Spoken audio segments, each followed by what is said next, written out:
recently picked up this refrigerant leak tester, pretty cheap and a lot. I'll link that video if you want to check it out.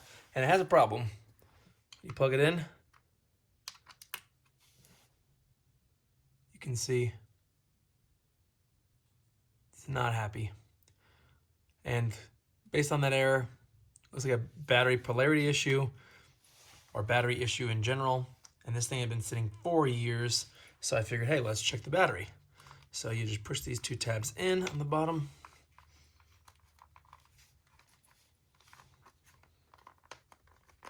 Like that. And then there is your battery. Pull out the tab. And then this whole assembly should come out. And here's your battery. Well, let's check the voltage on that battery. That's been sitting for who knows how long. Here's the test setup, and literally dead. And the replacement just came in today. I'll link it below. Surprised they still sell these, but glad they do. New one is the same size. The connectors are the exact same. So let's put the new one in. Just slide it in. And then there's only one way to connect the battery. You can see there's a tab out there, so you just face the tab.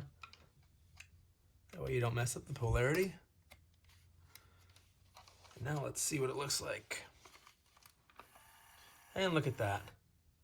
She's happy. Now let's charge her up and see how she does.